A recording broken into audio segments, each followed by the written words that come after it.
ये जो प्रिय बोलने वाले, इनसे बड़ा दुश्मन कोई नहीं है। कोई बिरला होता है जो प्यार का अर्थ समझता है, अपने प्यारे के सुख में निमग्न रहना। वो तो केवल सच्चिदानंद भगवान ही जानते, दूसरा कोई नहीं। प्रीति की रीति रंगीलो ही जाने, ये संसारी जानेंगे। ये अपने स्वार्थ के बसीभूत, ये अपनी वासनाओं के कीड़े, ये प्रीति को जानेंगे, ये प्रेम को जानेंगे। तुम्हारे हृदय को छलनी कर देंगे। अगर अब बात नहीं मानोगे तो बाद में पछताओगे। हे सिंहवत जीना सीखो, सियारवत अगर जीवन जीना है तो इनके अनर्थ वचनों में लग जाओ। ये तुम्हें रुपया दे सकते हैं, तुम्हारा बैंक बैलेंस बढ़ा सकते हैं, लेकिन तुम्हारे हृदय की भोग वासना को नहीं मिटा सकते। और भोग वासना नहीं मिटी तो चक्रवर्ती सम्राट भी एक महान दरिद्र है, क्योंकि उसके अंदर असंतोष है, भोगों की आशा है। और फिकर भारी फकनी करे ताको नाम फकीर। कोई चिंता नहीं, कोई परवाह नहीं, इससे बड़ी कोई स्थिति नहीं होती। वही तुम्हें गुरुदेव देना चाहते हैं। इसलिए स्वीया सर्वे जिघांस्यत्यः बहुमृषा स्नेह पाशैर निबद्ध। ये जो आपको भगवत प्राप्ति में रुचि नहीं उत्पन्न हो पा रही, भजन में अधिक लगन नहीं हो पा रही है, उसका कारण है तुम्हारी देह प्रियता और तुम्हारे देह संबंधियों की प्रियता। बड़ा सुख मिलता है हृदय को जब देखना हृदय में ये कौन है, ये अमुक है, ये अमुक है, रिश्ते नाते, ऐसा जब देखते हो तो कैसा लगता है। और जब प्रियाजू की बात होती तो कैसा लगता है। क्या प्रियाजू किसी रिश्तेदार जैसा सुख, किसी नातेदार जैसा सुख प्रियाजू से मिलता है क्या? और जबकि सच्चा रिश्ता नाता केवल प्रियाजू से। प्रियालाल पराये लगते हैं और ये मौसी मौसा फूफा फूफी फू जो माया में उड़ जाने वाले हैं, ये संबंध ऐसे घने लगते हैं। असली रिश्ता इतना छोटा, इतना कमजोर, और नकली रिश्ता इतना जोर का कि असली रिश्ता फीका पड़ जाए। यही तो बात होती है, यही तो परीक्षा होती है तुम्हारी कि तुम्हारा प्रिय कौन है, गुरुदेव हो, इष्टदेव हो या संबंधी। बस राधे श्याम, आप इस समय तो नहीं मिल सकता है, हमारे वाणी पाठ का समय यदि आपको मिलना है तो आप हम समय देंगे, फिर आप आइए। कौन सा ऐसा दृढ़ संबंध जो हमारे प्रिया प्रीतम से भी श्रेष्ठ हो। प्रवचन खूब सुन रहे हैं, परिवर्तन बिल्कुल 100 में 1% नहीं है। रिश्ते नाते का संबंध, देह का संबंध ये नहीं। उन्मत्तवाचः प्रायः परिमुषित धियो मायया अनर्थ बीजम। नहीं समझ पा रहे। ये संबंधी, मित्र, रिश्ते नाते जो शब्द है उसको उन्मत्त कहते हैं पागलों के वचन। पागलों के वचन नहीं सुनने चाहिए। कैसे पागल? मोह मदिरा का पान किए हुए लोग हैं। मोह मदिरा ये केवल धाम है वृंदावन, इसलिए कोई जान पाया कि हम जिंदा हैं कि नहीं। पीछे कोई जान नहीं पाया कि जीवित है कि नहीं है, मृत्युलोक में हैं भी कि नहीं है, कभी नहीं। उन्मत्त प्रायः वाचः परिमुषितो धियो माया अनर्थ बीजम। हम इष्ट के संबंध के लिए अनंत जन्मों से भ्रमित होकर भटकते रहे। अब इस जन्म में नहीं, दबाव, रिश्ते का दबाव, परिवार का दबाव, संबंध का दबाव, तो भगवत संबंध कहां रहा? भगवत संबंध कहां रहा? यही श्री जी देख रहे हैं। आगे चलकर जो दुर्दशा होगी उसे नहीं समझ पाओगे। वो हमें दिखाई दे रही, तुम्हें नहीं। इसलिए बिल्कुल संभल जाओ, अब भी संभल जाओ। बार बार कहते हैं उन्मत्त प्रायवाचः परिमुषितो धियो माया अनर्थ बीजम। ये अनर्थ का बीज बोने वाले परिवार के जन होते हैं। अनर्थ का बीज ये उन्मत्त मोह मदिरा का पान करके बात करने वाले होते हैं। इनकी बातों में ममता मोह की गंध है, जो तुम्हारे हृदय की भागवतिक संबंध की सुगंध को छीण करना चाहते हैं। कोई भी हो, स्वार्थम मत्वा कृतार्था अथ न सुख विवेकादयो अग्राह्य वाचा। ये अविवेकी हैं, स्वार्थ भरे लोग हैं, इनकी बात को कभी नहीं सुनना चाहिए क्योंकि विवेक रहित हैं, अग्राह्य, इनकी बात को न सुनना चाहिए न मानना चाहिए। अमुक संबंध केवल भगवत संबंध से, अन्यथा नहीं। अगर आप हमारी श्री जी से नहीं जुड़े हैं तो हम आपकी तरफ आंख उठा के नहीं देखेंगे। श्री जी से जुड़े हैं तो आपको हमारी तरफ देखने की जरूरत नहीं, श्री जी की तरफ देखो, हम अपने आप देख लेंगे। व्यवहारिक संबंध में कहीं किसी भी तरह का कोई प्रवेश नहीं है। श्री जी का संबंध, उन्मत्त प्रायवाचा परिमुसितो धियो माया अनर्थ बीजम स्वार्थम मत्वा कृतार्था अथ न सुख विवेकादयो अग्राह्य वाचा। ये संबंधी, ये रिश्ते नाते, ये मोह मदिरा का पान करके ऐसे वचन बोलते हैं कि फिर संसार की ममता जागृत हो जाए। ये मोहित करने वाली, हमारी परमार्थ की वृत्ति का नाश करने वाले होते हैं। ये अनर्थों के दुख का बीज बो देते हैं। ये विवेक रहित बोलते हैं, इसलिए इनकी बात अग्राह्य वाचा, इनकी बात सुने मत, नहीं तो परमार्थ भ्रष्ट हो जाएगा। बहुत सुंदर किसी किसी के परिवार के जन, कल एक हमारी श्री जी की सेवा में रहते हैं उपासक, उनकी माई, तो उन्होंने कहा कि जब हम बेटे से बात करने के लिए यहां निवेदन किया और बेटा मिला तो उसने मुंह फेर करके कहा कि अगर आप हमारी मां हो तो दोबारा हमसे मिलना मत। बोले मुझे अच्छा लगा, आंसू भरे थे आंखों में, मुझे अच्छा लगा कि मेरी कोख पावन हो गई। और आज से मैंने भी निर्णय लिया है कि मैं कभी सामने नहीं जाऊंगी और आशीर्वाद दूंगी कि वो नित्य निरंतर श्री जी की सेवा में आपकी आज्ञा में रहे। उनका धन्य है तू मां, तू धन्य है। अगर, और बहुत ही स्वभाव सुशील, बहुत ही अच्छा लगा बात करके कि मां हो, भगवान मां दे तो ऐसी मां दे जैसी कल वो मिली, एक भी ममता की बात नहीं। बोले हमने भी निश्चय किया, मुझे भी अच्छा नहीं लगा कि मैं अपने बेटे को मोह से ग्रसित नहीं करना चाहती, परमार्थ में आगे बढ़ाना चाहती हूं, तो मैं कभी सामने न जाऊं। मैंने भी निर्णय लिया। तुमका धन्य है तुम्हारा। जो सेवक जी ने कहा नाम प्रसंग कहे तो उपदेश, वो धन्य देश है, वो धन्य कुल है, धन्य सुतात धन्य सु माय। तो है मैया तू उसी माय में आ गई जिसको सेवक जी धन्य कहते हैं। अरे धन्य है उसका गर्भ जिसके गर्भ से भगवान का महाभागवत पैदा हुआ। और तो सब न जाने कैसे कैसे संतानें उत्पन्न होती हैं और वो भगवान से विमुख नाना प्रकार के आचरण करके अपने आप को दुर्गति और माता पिता देख देख कर जलते रहते हैं। ये बात बहुत ध्यान से समझ लो जो इस श्लोक कह रहे हैं। ऊपर वाले श्लोक में बताया अपनी निष्ठा की युगल सरकार हमारे इतने सुंदर हैं कि करोड़ करोड़ कामरति मूर्छित हो जाए, लक्ष्मी नारायण भी शोभा देख करके ललचाने लगे, ऐसे हमारे उपास्य देव श्यामा श्याम है। हमारे श्यामा श्याम में रति किनकी नहीं हो सकती? जो विषय विष के कीड़ा बने हुए हैं, या जो ब्रह्मबोध के द्वारा मोक्ष प्राप्त करना चाहते हैं, या जो जीवन भर भोग भोगा बुढ़ापे में सोचते हैं हम प्रेमी हो जाएं। चिंतन वही है 60 70 80 वर्ष का भोगों का। अब चिंतन बदलना बहुत कठिन, कोई महापुरुष चमत्कार कर दे तो बात अलग।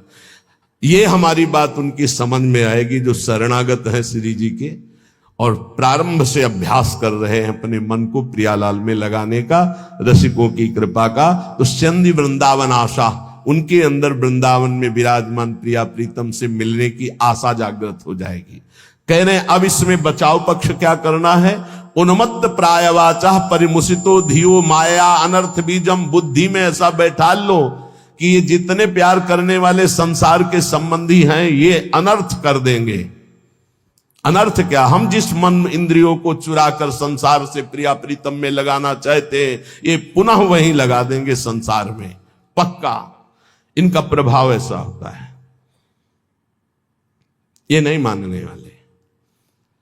परिवार के लोग साधु नहीं मानते हैं, कोई विवेकवान साधु मानता नहीं मानते। परिवार के लोग नहीं मानते, साधु थोड़ी मानेंगे। वो तो अपना रिश्ता नाता संबंध देखकर बात करते हैं, वो सांसारिक संबंधों की मान्यता रखते हैं, इसलिए नहीं। कबीर वहां ना जाइए जहां जन्मभूमि का ठाव, भगति भाव पूछे नहीं ले पुराने नाव। वो थोड़ी कहेंगे महात्मा जी, नहीं, वो तो वही कहेंगे आओ पंडित नाम लेके बात करेंगे, ऐसा अमुक ना।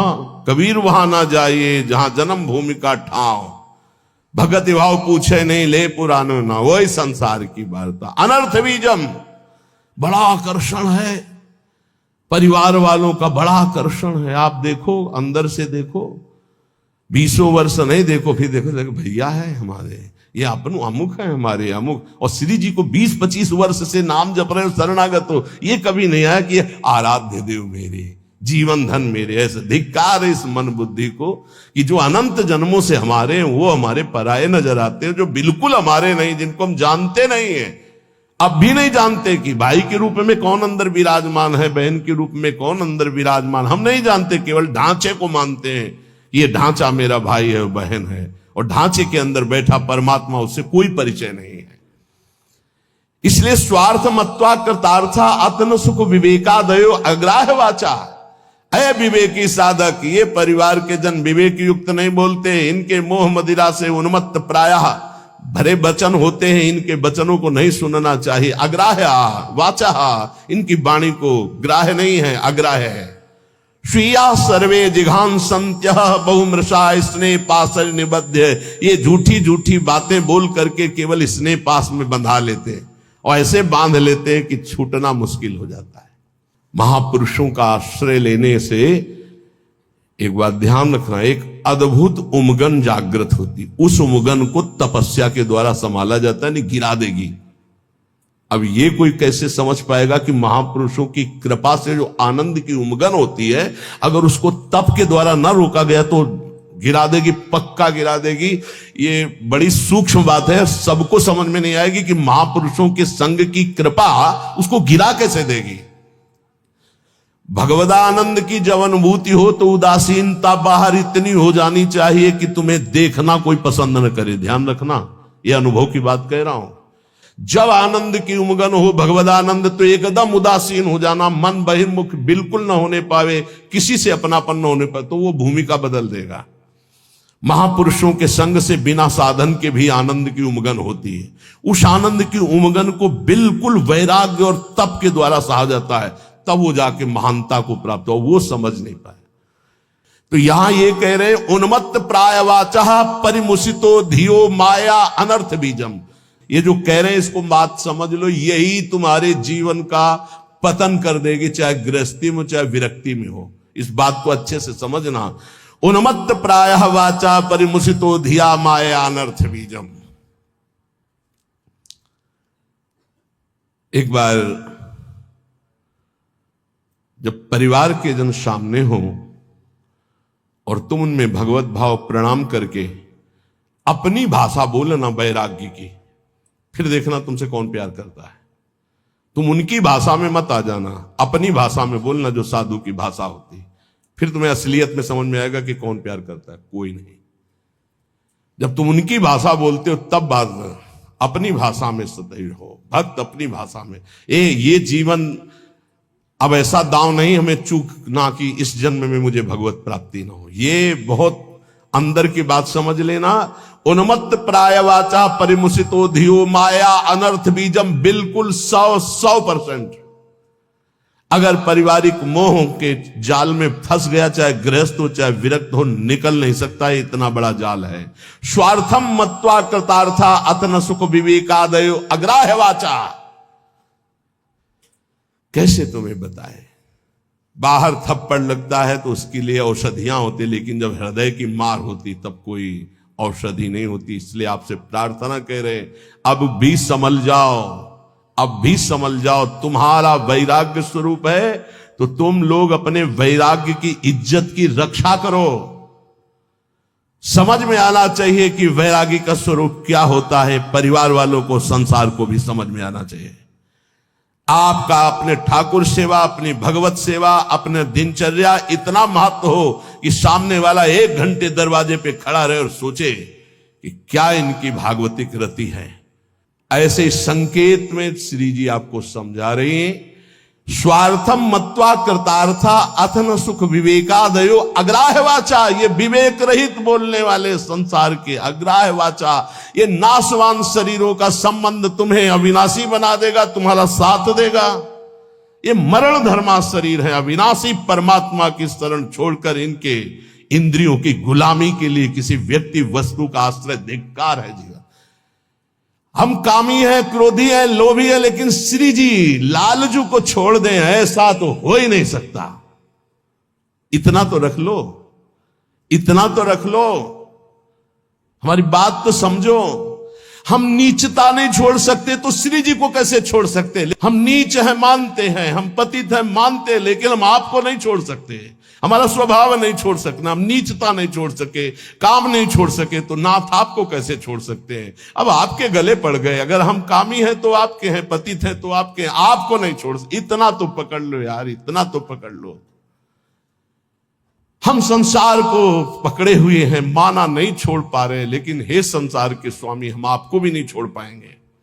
अब नहीं हो सकता कि मैं आपको छोड़कर संसार का पूर्ण आश्रय ले लूं, पर संसार को छोड़कर आपका पूर्ण आश्रय ले लूं, इतनी भी सामर्थ्य नहीं रह गई। तो कम से कम प्रभु को तो पकड़े रहो। लेकिन अनर्थ वाचा, देख लो, हम एक साधिका की बात करते हैं। भाई जी महाराज के प्रवचन सुनकर के एक साधिका ने भाई जी को गुरुदेव माना। कभी नहीं देखा था, केवल कल्याण पत्रिका पढ़ी और भाई जी के वचन पढ़े और गुरुदेव माना।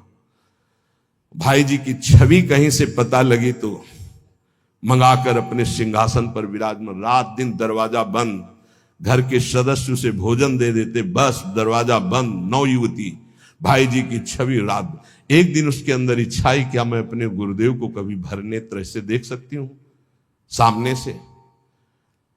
वो सत्य सच्चिदानंद में मेरे गुरुदेव क्या कभी चलकर मेरी कुटिया में? असंभव। किसी नगर के किसी एक घर में बंद वो रात दिन गुरुदेव के अनुसार भजन करती, और इच्छा जागृत हुई कि भाई जी कभी चलकर हमारे दरवाजे पर आएंगे। पर जाकर जही कर सत्य स्नेहु सोते ही मिले न कछु संदेहु। भाई जी तीर्थ यात्रा के लिए एक ट्रेन निकलवाई थी जिसमें सब भक्त थे। वो एक स्टेशन पे रुकी, अचानक आकर्षण भाई जी का हुआ। स्टेशन से स्वयं अकेले उस नगर में गए। वो तो अलौकिक दिव्य महापुरुष, उसके घर गए, दरवाजा खटखटाया, किसी से पूछने की जरूरत नहीं, बिना तार का तार। किसी की हिम्मत नहीं थी कि उसका दरवाजा खटखटा दे। केवल समय भोजन का वो परिवार के लोग खिड़की से दे देते थे, और उसका अपना अटैच था, तो कभी बाहर ही नहीं निकली, कभी किसी को चेहरा ही नहीं दिखाती थी। उसको लगा ऐसा कौन जो दरवाजा खटखटाता है? तो एक स्नेह का आकर्षण, ऐसा लगा कि या तो श्री कृष्ण है या तो भाई जी है। कि तुम राम दीन अनुरागी, कि तुम हरिदासन मां कोई, मोरे हृदय प्रीति अति हुई। जैसे विभीषण जी को लगा या तो कोई बहुत बड़े हरिदास हैं जो सामने, या स्वयं हरि हैं जो विप्र रूप में है, या तो कोई बहुत बड़े भगवान के भक्त हैं, या तो स्वयं भगवान है कि मेरे हृदय। ऐसे उस देवी का हृदय बोला या तो श्री कृष्ण साक्षात आए हैं या तो भाई जी आए हैं। बिना हिचक के दरवाजा खोला तो जिनकी छवि थी वही सामने खड़े। अब सोचो, जो वर्षों से साधना करके केवल एक बात चाह रही कि एक बार मेरे गुरुदेव चल करके मेरे को, क्योंकि मैं तो नहीं पहुंच सकती, मेरी सामर्थ्य नहीं, एक बार वो आज जे देखा चश्मा लगा, धोती कुर्ता ऐसे। अब वहां नेत्रों से बात होती, बोलने की हिम्मत नहीं रहेगी। अंदर गए, दरवाजा बंद, रो पड़ी चरणों में। भाई जी ने कहा कि श्री कृष्ण की अपार कृपा आप पर है। कहा बस अब मुझे और कोई श्री कृष्ण नहीं चाहिए, हो गया। मेरी आखिरी इच्छा थी कि गुरुदेव एक बार मुझे साक्षात दर्शन दें। थोड़ी देर बैठ, उसने कहा मेरी एक प्रार्थना है, अब आप दोबारा कभी यहां बताइएगा। भाई जी ने कहा ऐसा क्यों कहा? बोले आप जब आओगे तो अब हजारों लोग आएंगे, और मैं ये नहीं जानती कि आप भी अब जान पावे कि मैं आपको कितना प्यार करती हूँ। ये जीवन सिर्फ आपके लिए है, और आपके लिए होते हुए भी आप भी न जान पाए कि मैं आपको कितना प्यार करती हूँ। बस जैसे अभी तक थी वैसे ही रहना चाहती हूँ, अब दोबारा कभी भाई। तो भाई जी ने उसके लिए पद लिखा है, पद रचना की। और पूज्य राधा बाबा से जब ये बात कही तो राधा बाबा ने इसे प्रकाशित किया, नहीं भाई जी इसे प्रकाशित भी नहीं करते। कि धन्य है वो देवी जो ऐसी एकांत पूरा जीवन भजन करके पूरा कर दिया, कोई जान नहीं पाया उसको। जो अपने आराध्य देव के लिए इतनी गुप्त आराधना की जा सकती है, फिर हमें संसार और संसार के संबंधों से क्या। इसलिए ये जीवन हमें केवल भगवत प्राप्ति के लिए।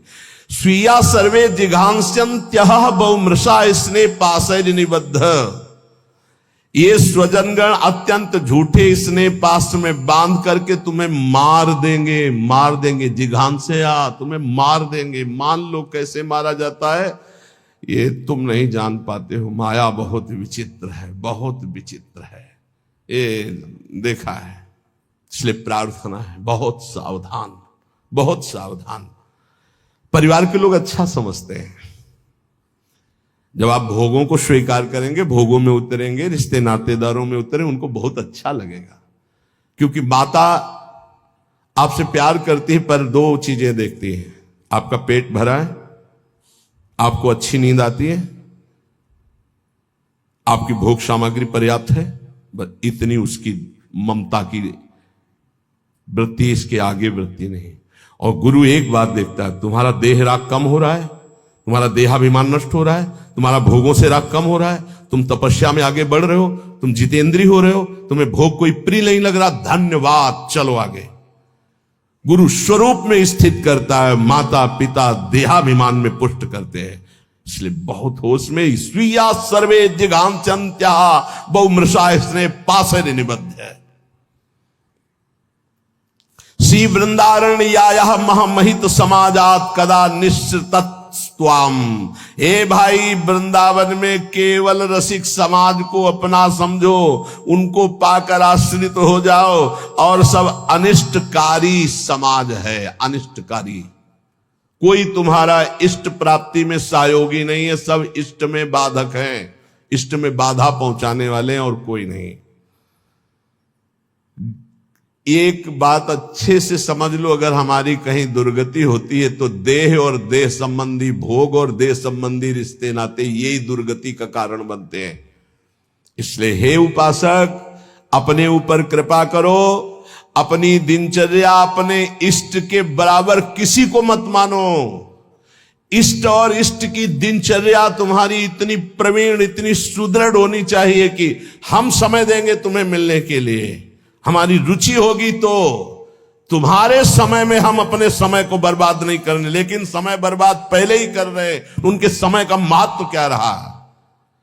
साधक चाहे गृहस्थ हो या विरक्त हो, उसकी दिनचर्या भगवान है और उस पर ध्यान दिया जाए, उस पर दृष्टि दी जाए। चाहे जितनी जैसी शरीर की परिस्थिति हो, यदि दिनचर्या को भगवान माना है तो वो भगवान अदीप सामर्थ्य देते हैं, वो दिनचर्या होती है। ये बात हमारी प्रार्थना मान लो, ये दिनचर्या तुम्हारी भगवान है, इसे मानो, इसे स्वीकार करो। पर नहीं, केवल मन की मनोरंजन वृत्ति पर प्रधानता रखने वाला कैसे उपासना में आगे बढ़ सकता है। इसलिए जो आप सुनते हैं उसका मनन करें। महापुरुषों के वचन अमृत हैं। बाबा, हमें बहुत क्लेश, अंदर जलन होती रहती है, ये कब मिटेगा। गृहस्थी के भी कार्य कर रहे हो तो, या साधना कर रहे हो तो, ये अंदर एक जलन होती रहती, ये कब मिटेगा। बहुत बड़े सिद्ध महापुरुष काशी के श्री हरिहर बाबा जी महाराज, ये कैसे मिटेगा। क्लेश बना रहता है, एक अशांति बनी रहती है। सब देखो, कल एक 85 वर्ष के संत भगवान आए, उन्होंने अपना परिचय बताया बहुत ऊंची जगह से सब, और कहा आपके प्रवचन सुन करके आया हूं, ऋषिकेश से आए। कहा कि मैं प्रवचन सुन करके आया हूं, मेरी आखिरी जगह रह गई है, अगर आपने ना कर दिया तो मेरी जिंदगी अब खत्म होने जा रही है, बिल्कुल आखिरी परिणाम है, आप बहुत कृपा करके निर्णय देना, क्योंकि बस आखिरी है, आखिरी भरोसा लेके आया हूं। आंखों में आंसू, निपुंड लगा हुआ, वेश भगवा धारण की हुई, अवस्था 80 या 85 की। तो अभी एक बार कि आखिरी तो बहुत होश में, तो कहा क्या समस्या क्या है आपकी? तो कहा पूरा जीवन हो गया, तक निश्चय ही नहीं कर पाए हम कि हमको क्या प्राप्त करना है, कैसे प्राप्त करना है। ये तो बहुत बढ़िया धोखा, अभी तक चित्त ही का समाधान नहीं हुआ, अभी तक साधन ही नहीं बन पाया, साधन ही का निर्णय नहीं हो पाया, तो साध्य की प्राप्ति कैसे हो पाई? ये तो बहुत, तो बोले बस यही तो रोना है, पूरा जीवन खत्म हो गया। अब बताओ कैसे वस्तु को? तुम कहा आप तो एक ही बात रह गई है, नाम नाम नाम, निरंतर नाम जप करते। बोले यही तो समस्या है, तुमको बस यही समस्या का समाधान है। हमारे सामने निर्णय लो, ये जपोगे ऐसे से ऐसे से ऐसे, उसी समय उनके शब्द निकले कि कुछ प्राप्त होगा कि नहीं इसकी अब कोई परवाह नहीं। इस समय जो शीतलता हो रही, लग रहा मैं निहाल हो गया, ऐसा लगता है मुझे जिंदगी की हर वस्तु मिल गई। यही मेरी बात उनकी समझ में नहीं आएगी जो विषयों के कीड़ा बने हुए हैं। उनको तो बस कोई संत महात्मा भगवान ऐसी कृपा कर दे कि उनको मनमानी भोग भोगने को मिले, बस। जैसे नाली के कीड़ा को अमृत के कुंड में डालो तो तड़पड़ा कर नाली में ही गिरने की कोशिश करे, क्योंकि वो जानता है मेरे सुख से मुझे वंचित किया जाता है। शुक्री से कहा प्रहलाद जी ने, बैकुंठ चलो भगवान बुला रहे। बोले वहां विष्ठा मिलेगा कि नहीं? बोले बैकुंठ में विष्ठा कहां? बोले मुझे नहीं जाना। हमारी हालत ठीक ऐसी शुक्री की तरह है। क्यों? बोले विषय विष्क्रमीणाम, क्योंकि विषयों के कीड़ा बने हुए, इनको यही चाहिए, तो मेरी बात का प्रभाव इनके ऊपर नहीं पड़ेगा। और दूसरा, बोधमात्रात्म भाजांश, जो शुष्क कठोर हृदय के ज्ञानी हैं उनके ऊपर मेरी बात का प्रभाव नहीं पड़ेगा, दो के ऊपर नहीं पड़ेगा। एक जो विषय विष के कीड़ा बने हुए हैं, और एक जो मोक्ष सुख के अभिलाषी कठोर हृदय जो ब्रह्म ज्ञान की स्थिति में, वो मेरी बात को नहीं समझेंगे। समय सब है सर्वैसैक भक्त्याश्रिता नाम। मेरी बात किनकी समझ में आएगी? बोले एक तीसरा है, उसकी भी समझ में नहीं आएगी। कौन तीसरा? वृद्धावस्था हो गई, जीवन के भोग भोगते हुए अब वो सोचता है कि मेरा कल्याण हो जाए, कोई उपाय ऐसा बता दे। तो बोले मेरी बात समझ में नहीं आएगी कि सब आश्रयों को छोड़कर, सब चिंतनों को छोड़कर श्यामा श्याम के चिंतन में मगन हो जा। वो असमर्थ है, नहीं कर सकता। तीन मेरी बात को नहीं समझ पाए। एक तो घोर विषयी जो विषय का कीड़ा बना हुआ है, एक जो मोक्षाभिलाषी अद्वैत निष्ठा को प्राप्त ब्रह्म ज्ञानी है, तीसरा जो जीवन भर विषय भोगा है, अब बुढ़ापे में सोच रहा है मेरा कल्याण कैसे होगा। तो अब ये बात हमारे जो प्रिया प्रीतम के प्रेम की, उसकी समझ में नहीं आए, क्योंकि जीवन भर मन और इंद्रियों ने अभ्यास भोगों का किया है, तो बुढ़ापा में भोग चिंतन ही होगा, योग चिंतन नहीं होगा। अचानक किसी महापुरुष की कृपा हो जाए तो बात अलग है। बोले अब हम बात करते कि हमारी बात किसको समझ में आएगी? बोले भक्त्याश्रिता नाम, जिसने भक्ति का आश्रय ले लिया है, हृदय भक्ति युक्त होकर भगवद आश्रित है, उसको ये बताया हुआ मेरा मार्ग रुचिकर लगेगा, रुचिकर लगेगा। क्या? कि वै ममल सुखौघम, जितना भी है सब पाप प्रकट करने वाला ही है, इंद्रियों का भोग। जो भक्त है, भक्ति का आश्रय लिए, वो जानता है कि इंद्रियों की विलासता केवल पाप करवाती है। ये सुख नहीं है, सुख के भ्रम में अपराध बनता है। तो शन्नि वृंदावन आशा, सुख की आशा कहां है? बोले वृंदावन की आशा जिनके हृदय में जागृत हो गई। वृंदावन दर्शन करना, वृंदावन 1-2 दिन वास करना, या वृंदावन आजीवन वास करना। क्यों? क्योंकि यहां का वायुमंडल ऐसा है जो आपको भक्ति के रंग में रंग देगा। एक ब्रजवासी परम पूज्य जन पधारे तो से प्रार्थना की कि आप तो श्री जी के निज पार्षद भगवत स्वरूप हैं। उन्होंने कहा कि आप कहते हैं श्री जी के स्वरूप है, तो मुझे अनुभव क्यों नहीं हो रहा कि मैं श्री जी का पार्षद हूं, श्री जी का स्वरूप हूं? क्यों नहीं अनुभव हो रहा? धाम में रहता हूं, ब्रजवासी हूं, निज परिकर आप कह रहे हो, मैं मान गया, मैं निज परिकर हूं, ये भी मान रहा हूं, लेकिन मेरे को क्यों अनुभव नहीं हो रहा? तो जेब में तुम्हारे हीरा रखा है, जौहरी कह रहा करोड़ों खाए तो मान लो तो जान जाओगे। जान के मानना बड़ा कठिन है, मान के जानना सरल है। आप हो भगवत स्वरूप, लेकिन आप अपनी बात को स्वीकार नहीं कर रहे हो, आप जानना नहीं चाह रहे हो, इसलिए आप नहीं जान पा रहे हो। बाहर से आया हुआ जानना चाहता है तो वो जान जाता है, घर में रहता हुआ जानना नहीं चाह रहा, इसलिए वो नहीं जान पा रहा है। अगर वो जानना चाहे तो बहुत जल्दी जान जाए कि उसका जन्म ही भगवत स्वरूप हुआ है। इस रज में जो उद्धव शनकादि शिवादि रज चाहते, मां के गर्भ से सीधे इस रज में आया, अहो भाग्य। निज वो भगवत पार्षद है, पूर्व में उसका बहुत बड़ा भजन बन गया है। अब वो अपने स्वरूप को भूल करके फिर व्यवहार में फंस गया, इसलिए अपने स्वरूप को नहीं जान पा रहे। जानना चाहे तो बहुत जल्दी जान लो, ना जानना चाहे तो पूरा जीवन निकल जाएगा, वो जान नहीं पाएगा। जैसे भगवान श्री द्वारिकाधीश इतने बड़े परिवार में साथ रहते